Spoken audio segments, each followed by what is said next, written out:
Vocês conseguem visualizar? Sim. Sim. Pronto, bom dia, gente. Meu nome é Rodrigo Michel Araújo, também sou doutorando aqui do PPGL. Essa apresentação se chama Adolfo Casais Monteiro, uma leitura mítica da incerteza.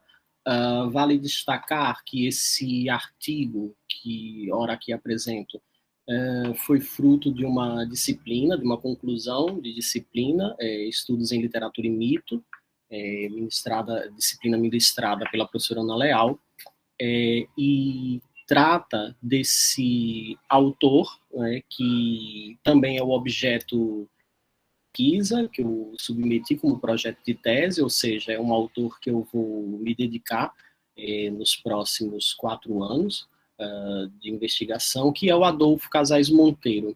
Adolfo Casais Monteiro, numa rápida apresentação, foi um poeta, e sobretudo crítico literário português, nasceu no Porto em 1908 e morreu aqui no Brasil em 1972. Talvez vale destacar, como uma rapidíssima apresentação do autor, que Adolfo Casais Monteiro ficou muito, e ainda hoje é muito conhecido, sobretudo na crítica literária. Foi um grande teórico da poesia, foi um grande ensaísta, escreveu muitos ensaios sobre gêneros literários, sobre teoria da literatura, sobre teatro e cinema, sobretudo, mas sempre foi um crítico muito vinculado a um grande poeta português, que é o Fernando Pessoa. Adolfo Casais Monteiro foi um dos primeiros leitores e intérpretes de Fernando Pessoa, logo quando Fernando Pessoa já estava se tornando um fenômeno, digamos assim, principalmente no final da vida de Fernando Pessoa. É muito conhecida a famosa carta de Fernando Pessoa para o Casais Monteiro, enviada em janeiro de 1935, onde Fernando Pessoa explica a gênese dos seus heterônimos, né? Os heterônimos de Fernando Pessoa, como a gente sabe, né, eram personalidades literárias. Então, Adolfo Casais Monteiro ficou muito conhecido e talvez muito à sombra de Fernando Pessoa por essa grande leitura que esse crítico fez do poeta português. E também Adolfo Casais Monteiro acaba sendo muito conhecido no âmbito do ensino de literatura aqui no Brasil, porque Adolfo Casais Monteiro exilou-se aqui no Brasil em 1954 e fez uma série de reformas e de contribuições ao ensino de letras aqui no Brasil, né? Aquilo que o Antônio Cândido chamava de período das missões, né?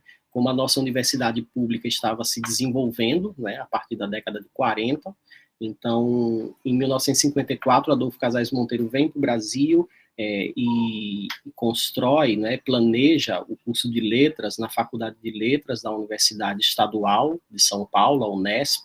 Então, foi um período de grande contribuição. Então, esse é o autor que ora tratamos, né, muito conhecido pelo seu legado crítico, mas pouco conhecido pelo seu legado poético, né?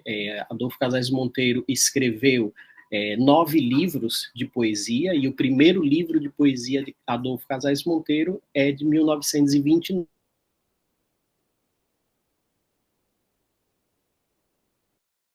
As investigações é tratar desse período anterior ao exílio de 1954 aqui no Brasil, quando o Adolfo Casais Monteiro tem de se refugiar por conta da ditadura salazarista, né?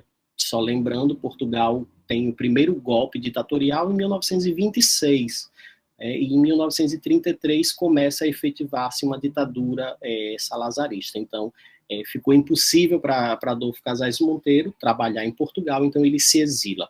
Meu período de interesse, portanto, recai nessas primeiras décadas de atividade literária do Adolfo Casais Monteiro, e aqui eu me interesso, quando eu pego a obra e o pensamento do Casais Monteiro, me interessa, sobretudo, a questão da incerteza. A incerteza enquanto um dispositivo matriz no tecido textual de Adolfo Casais Monteiro. Então, dentro dessa incerteza, eu começo a fazer diversas perguntas ontológicas, perguntas sociológicas, e aqui eu vou me deter nessa pergunta mítica da incerteza, ou seja, como os mitos podem ajudar a entender, ou melhor dizendo, a apreender a incerteza enquanto um dispositivo matriz na obra e no pensamento de Casais. E claro que aqui, nessa tomada dos mitos enquanto um caminho interpretativo, e claro que aí a hermenêutica muito auxilia nessa tomada de caminho, os mitos enquanto caminho para tentar apreender essa incerteza em Casais Monteiro, muito nos servem grandes autores clássicos, como Stuart Hall, sem dúvida, né? Aquele clássico de Stuart Hall, o Identidade na Pós-Modernidade, né? De 1992, né? Do Stuart Hall, onde ele vai fazer um estudo, né? Das identidades enquanto descentramento, né, essas identidades fragmentadas, né, aquela ideia de sujeito fragmentado que a gente muito vê no Friedrich Nietzsche, por exemplo, né, e muito bem posto por Stuart Hall, nessa obra de 1992, e também outros grandes autores, como Joseph Campbell, O Poder do Mito, né, uma série de entrevistas do Campbell, de 1985 a 1986, onde ele vai falar, né, talvez muito em analogia com aquilo que o Jorge Gusdorff, em Mito e Metafísica, também trataram, né, ou seja, desse entendimento do mito como algo que atualiza a realidade, o entendimento do mito como algo que dá algum sentido à realidade. Daí, claro, a aproximação entre mitologia e ontologia são muito bem-vindas. Então, esse é o momento da minha investigação que eu me interesso por esse caminho do mito, para tentar entender um mito de uma busca de identidade no período que antecede o exílio de Casais Monteiro. Isso é muito pontual na minha investigação, tentar entender esse mito dessa busca da identidade para encaixar a obra de Casais Monteiro numa espécie de sentido de modernidade. Aqui é o primeiro livro de Casais Monteiro, de poesia, né? É um livro publicado em 1929. Adolfo Casais Monteiro tinha, portanto, 21 anos de idade quando publicou seu primeiro livro de poema, né? Esse é o projeto gráfico inicial do livro, chamado Confusão, né, que também já sugere uma espécie de dúvida, de incerteza no seu título, né, e aqui a capa final, editado pela editora Presença, né, que foi uma editora uma revista que o Casais Monteiro dirigiu por muitos anos.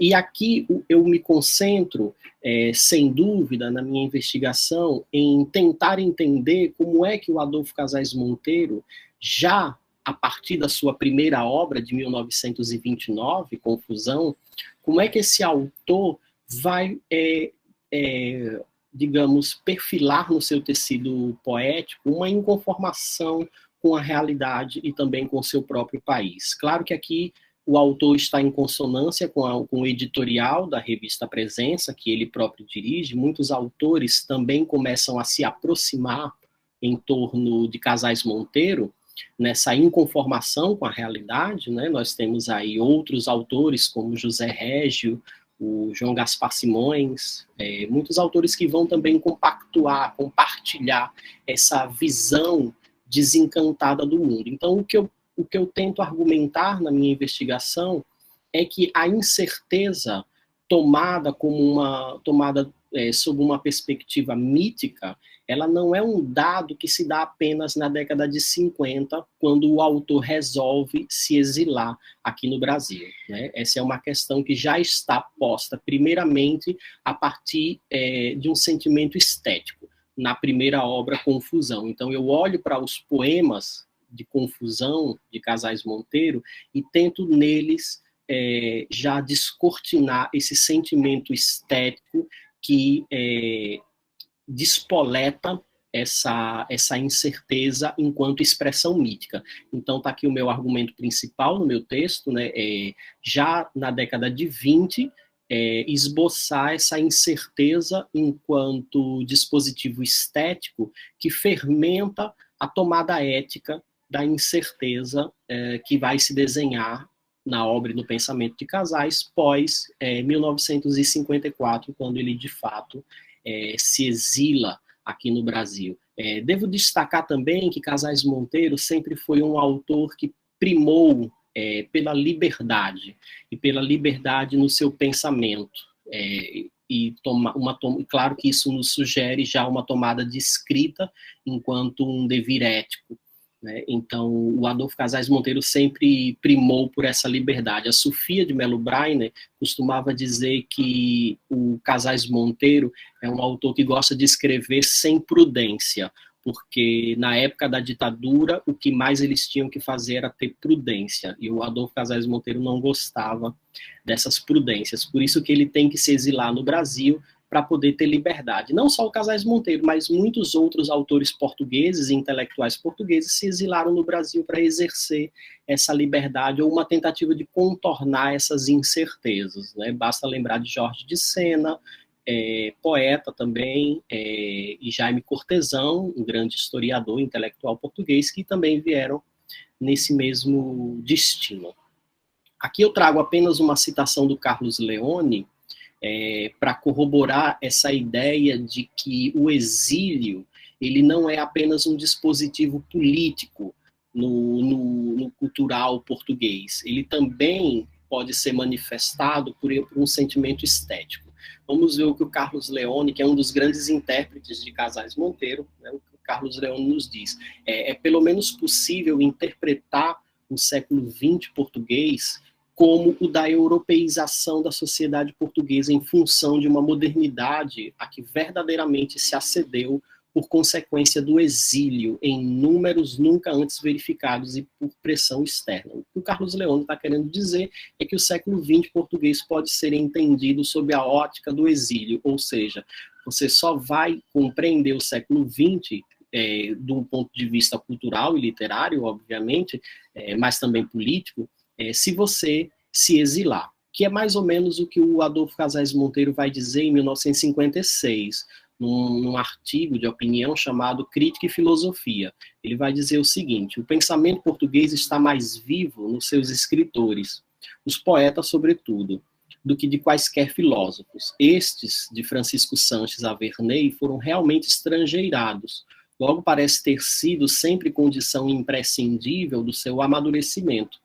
Os frutos nacionais foram apenas no campo do direito da teologia. Quer isto dizer que, durante séculos, não existiram em Portugal condições profissionais e morais para o exercício de uma atividade filosófica livre da tutela da Igreja e do Estado. Ou seja, a inteligência, né, os intelectuais, os grandes pensadores portugueses, de fato, tiveram como destino o sentimento de estrangeiridade, né, esse descentramento, esse ter que adotar aquilo que a Eva Hoffmann, né, uma grande escritora, Hoffmann, ela costuma dizer que todo exilado é também um pouco antropólogo, porque você acaba tendo que lidar com duas culturas diferentes num espaço interseccional, onde elas vão ter que se tocar, se afastar, criar tensões. Então, esse é o lugar, né, dos pensadores portugueses do século XX. Por isso que Carlos Leone e Adolfo Casais Monteiro compartilham essa perspectiva antropológica, digamos assim, do exílio. Aqui eu trago, para encerrar minha apresentação, um poema de confusão, né, que, digamos assim, sintetiza ou traz para o tecido textual, né, traz para o cerne, né, ou para o de trás dos seus versos, essa incerteza. Né? E leio o poema. Pelos caminhos incertos de um país de sonho e bruma, Vou desvairado à procura de qualquer coisa que sinto, fugir-me por entre os dedos. Não sei bem o que persigo, e o que importa isso à vida? O essencial é apenas perseguir alguma coisa para não ser absurdo o tanto tempo perdido a divagar neste mundo. Eu gostaria de encerrar com esse poema e também com uma pequena curiosidade que eu acredito ser, que exista no espólio de Adolfo Casais Monteiro, que está atualmente afiançado na Biblioteca Nacional de Portugal, em Lisboa.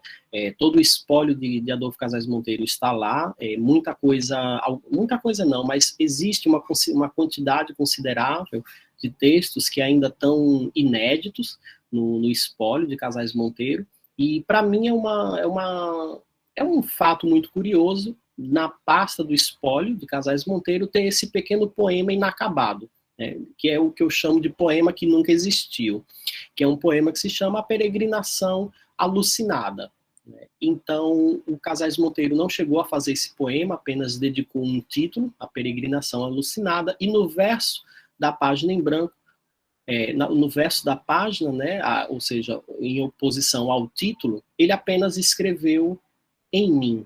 Né? É um poema que não existiu, mas que, se existisse, iria começar em mim. Então, nessa empreitada hermenêutica de tentar usar os mitos, né, para entender e aprender essa incerteza no corpo textual do Casais Monteiro, né, nessa identidade fragmentada, né, nesse rastro, nessa dobra, né, para sermos um pouco derridiano, né, nessa dobra de identidades, eu acredito que a obra e o pensamento de Casais Monteiro ainda tem muitas dobras a serem exploradas, a serem vistas e revistas, e acredito que essas dobras acabam muito perfilando esse em mim, né, esse sujeito completamente desfragmentado, que é o sujeito da obra poética de Casais Monteiro. Aqui estão as minhas referências utilizadas nessa apresentação, e era isso. Muito obrigado. Parabéns, Rodrigo, pela apresentação. Muito interessante a tua temática.